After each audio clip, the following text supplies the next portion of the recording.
સંત શ્રી શ્યામબાપુના આશીર્વચનમાંથી વિષય હું આત્મા અને ઉત્પત્તિ, પ્રકરણ હું કોણ છું તેમાં જીવનનું અંતિમ લક્ષ્ય, પાર્ટ 64।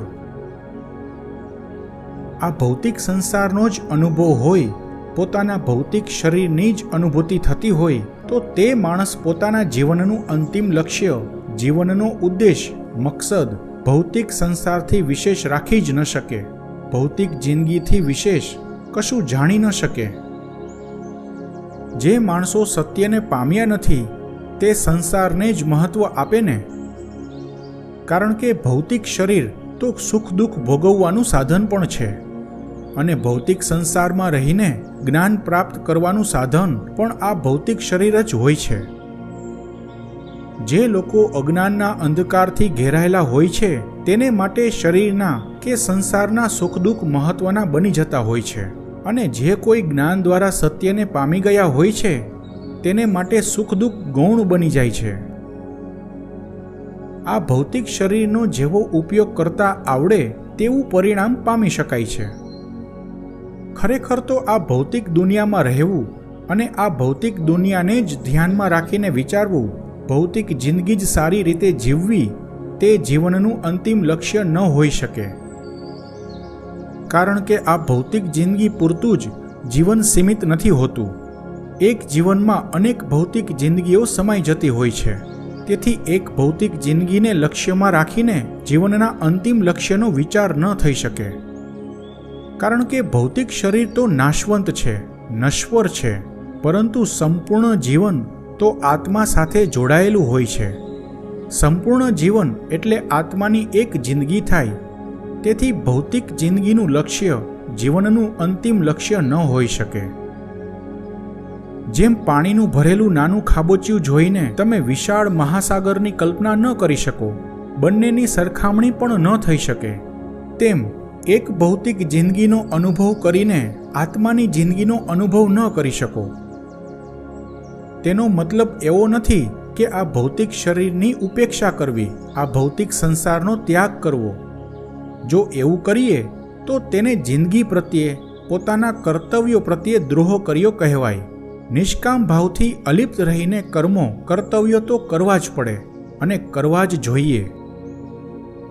જો ખરેખર પ્રેમપૂર્ણ જ્ઞાન પ્રાપ્ત થઈ જાય તો આ ભૌતિક જિંદગીમાં જ આત્માની પણ અનુભૂતિ થઈ જાય અને આત્માની જિંદગીની પણ અનુભૂતિ થઈ શકે, પરંતુ તેની કક્ષા તો 5મી હોય છે। આટલી ચર્ચા પછી આપણે એટલું સમજ્યા કે સામાન્ય રીતે જીવનનું જે લક્ષ્ય દેખાય છે તે ખરેખર જીવનનું લક્ષ્ય હોતું જ નથી।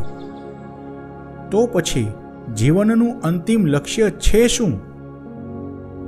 ખરેખર જોઈએ તો આ બધા પ્રશ્નોના સાચા જવાબો 1 થી 4 કક્ષાના માણસો ન આપી શકે, કારણ કે બધા માણસો પોતાની માન્યતાઓને આધીન હોય છે, પોતાના વિચારોને આધીન હોય છે, અને માન્યતાઓ, વિચારો, ભાવનાઓ વગેરે પોતાના અતીતને આધીન હોય છે।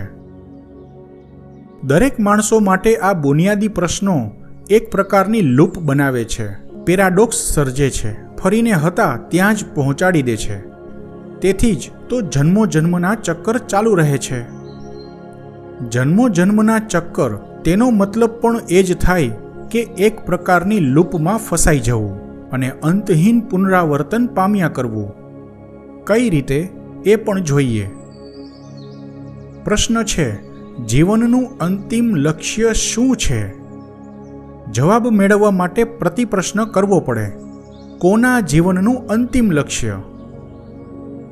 જવાબ, તમારા જીવનનું અંતિમ લક્ષ્ય। પ્રશ્ન, હું એટલે કોણ? લો, હવે તમારે તમારો પરિચય મેળવવો પડે, ફરીને ત્યાં જ। આ હું, આત્મા અને ઉત્પત્તિની શરૂઆત હું કોણ છું થી કરી હતી, ફરી ત્યાં જ પહોંચી ગયા। જેમ કે એક દોરી લો, તેનો ગાડીઓ બનાવો, અથવા તો એક મોટું રબર બેન્ડ લો, તેના પર એક કીડીને મૂકી દો, કીડી દોરી પર કે રબર બેન્ડ પર ચાલ્યા જ કરશે, ક્યાંય તેને અંત દેખાશે જ નહીં। એવું કેમ થાય છે? તેની કીડીને સમજ નથી।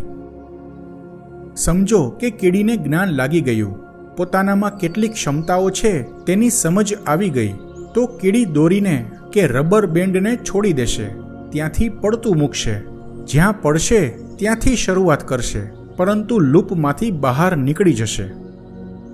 એવું જ હોય છે. જ્યાં સુધી માણસમાં અંતરથી જ્ઞાન પ્રગટે નહીં, 5મી કક્ષાએ પહોંચે નહીં, ત્યાં સુધી તે સંસાર ચક્રના લૂપમાં અટવાય જ કરે છે.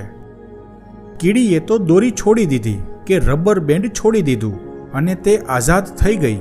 તે રીતે માણસ સંસાર ચક્ર છોડી શકે તો મુક્ત થઈ શકે, આપોઆપ અંતિમ લક્ષ્ય પામી શકે. પરંતુ કીડીએ દોરી કે રબર બેન્ડ ક્યારે છોડ્યું?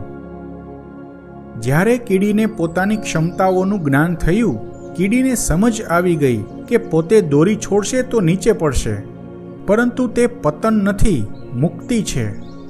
કીડીને સમજ આવી ગઈ, તેથી પોતે નિર્ભય બની ગઈ કે ઊંચેથી પડવાથી પોતાને કશું નહીં થાય. માણસે નીચે પડવાનું નથી, ઉર્ધ્વ ગતિ કરવા માટે સંસાર ચક્રથી મુક્ત થવાનું હોય છે.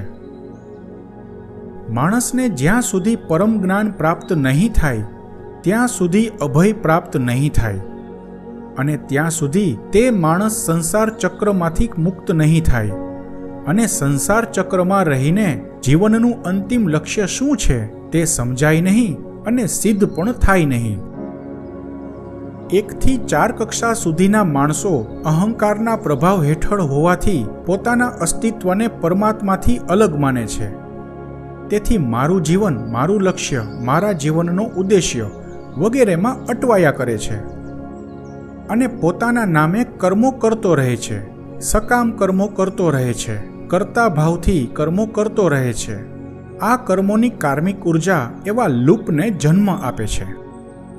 આ લૂપ પોતાના કર્મો થકી બનતી હોય છે.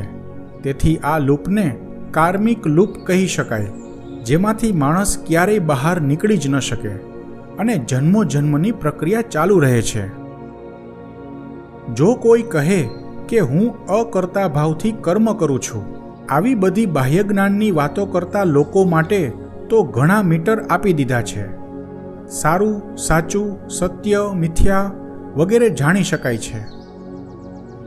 આ બધા કારણોથી 1 થી 4 કક્ષા સુધીના માણસો જીવનનું અંતિમ લક્ષ્ય શું હોઈ શકે તેની અનુભૂતિ ન કરી શકે. હવે 5મી કક્ષાએ પહોંચેલી હસ્તી માટે જીવનનું અંતિમ લક્ષ્ય શું હોઈ શકે તે વિશે વાત કરીએ. કક્ષા 5. 5મી કક્ષાએ પહોંચેલી હસ્તી પરમાત્માને સમર્પિત થયેલી હોય છે, કારણ કે પોતાને સાચી ઓળખ મળી ગઈ હોય છે. હું કોણ છું તે અનુભૂતિ થઈ ગઈ હોય છે. તેથી તેને માટે આ જીવનનું કોઈ લક્ષ્ય હોતું જ નથી. જીવન જીવવા માટે કોઈ લક્ષ્ય વિના, ઉદ્દેશ્ય વગર, કોઈ સંકલ્પ વગર પોતાનું કર્તવ્ય કર્મ કર્યા કરે છે, કારણ કે તેને અનુભૂતિ થઈ ગઈ હોય છે કે હું તે હું જ નથી, હું તે આત્મા છે. તો પછી મારું જીવન પણ મારું નથી. તેથી જીવનનું અંતિમ લક્ષ્ય પણ મારું કઈ રીતે હોઈ શકે? હું જ જીવન છું અને આ જીવન પરમાત્મા ચલાવ્યા કરે છે. તેથી 5મી કક્ષાએ પહોંચેલો કોઈ મહાન સંત કે મહાન યોગી કે કોઈ મહાન હસ્તી કોઈ સંકલ્પ વિના, કોઈ લક્ષ્ય વિના, કોઈ ઈચ્છા વગર, કોઈ વિલપાવર વાપર્યા વિના પણ દુનિયાદારીની દ્રષ્ટિએ શાનદાર જીવન જીવતા હોય છે. ભૌતિક શરીરથી, દરેક પ્રકારની યાદોથી, ભાવનાઓથી અને અહંકારથી, આ બધાથી ઉપર ઉઠીને આત્માનુભૂતિ થતી હોય છે. આત્માનુભૂતિ થયા પછી 1 થી 4 કક્ષાઓના જે ગુણધર્મો હોય છે તે 5મી કક્ષાએ પહોંચેલી હસ્તીને તેના અંતર્મન સુધી અભડાવી ન શકે.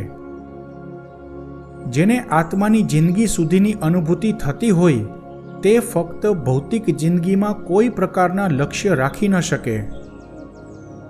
જે વ્યક્તિને આ ભૌતિક સંસાર ફક્ત વીજળીના ચમકારા જેવો ક્ષણિક લાગતો હોય તે આ સંસારમાં રહેવા માટે કોઈ લક્ષ્ય રાખી ન શકે.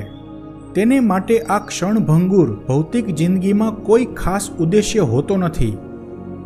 આવી હસ્તી માટે આ જીવનનો ઉદ્દેશ્ય એ હોય છે કે પરમ મુક્તિ પ્રાપ્ત થઈ શકે તે માટે જ્ઞાનની પરમ કક્ષાએ પહોંચવું અને અંતિમ રૂપાંતરણ પામવું. પરંતુ પરમ મુક્તિ કે મોક્ષ કે અંતિમ રૂપાંતરણ માટે પોતાની ઈચ્છા ન ચાલે. માણસે સહજ ભાવથી સહજ રૂપે પોતાના કર્તવ્યો પૂરા કરવા પડે અને પોતાના કર્મો કરતા રહેવા પડે, જેથી પોતાની કાર્મિક બેંકમાં વધારાની કોઈ કાર્મિક ઉર્જા જમા ન થઈ શકે અને પહેલાની કાર્મિક ઉર્જા ભાગ્ય ભોગવવામાં વપરાઈ જાય. जैसे कुंवारे की अंतिम कुंवारी रात, जैसे दुल्हन मिलने से पहले की रात, जब बोध लगे अंतर में तब, ऐसी बुजुर्गेपन की हर एक रात. अर्थात हजू हमणां ज किशोरावस्था पार करीने युवानीमां प्रवेश कर्यो होय एवो 22 वर्षनो फूटड़ो नवयुवान वरराजा बने छे. लग्न वधावाय छे, मंडप रोपाय छे, મહેમાનોના સ્વાગત કરાય છે, વાતાવરણમાં હર્ષ, ખુશી, ઉમંગ છવાય છે. વરરાજાને પણ અંતરથી આનંદની છોડો ફૂટતી હોય છે. એક તો જુવાનીનો તરવરાટ, બહાર લગ્નની તૈયારીનો ધમધમાટ, પરંતુ અંતરમાં જીવન મિતને મળવાનો થનગનાટ હોય છે. ક્યારેક બધા સાથે બેમતલબની વાતોમાં પણ હસી પડતો હોય છે, તો ક્યારેક અંગત મિત્રો સાથે કે બનેવી અણવર સાથે મીઠી મૂંઝવણની ગુફ્તગુ કરતો હોય છે. એક રાત બાકી છે, કાલે વરરાજાની જાન જવાની છે અને વરરાજામાં જાન આવવાની છે. બસ આ છેલ્લી રાતની એકલતા છે. કાલે તો દુલ્હન મળવાની છે, પ્રિયતમને પ્રિયતમા મળવાની છે.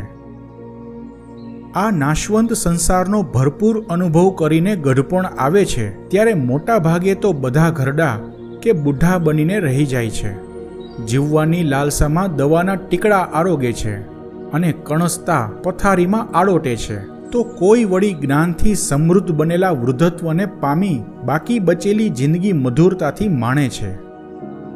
આવા વૃદ્ધત્વમાં પણ વરરાજા જેવો જ હર્ષ હોય છે, ખુશી હોય છે, અકારણ અંતરથી ઉમંગ ઉભરાતો હોય છે.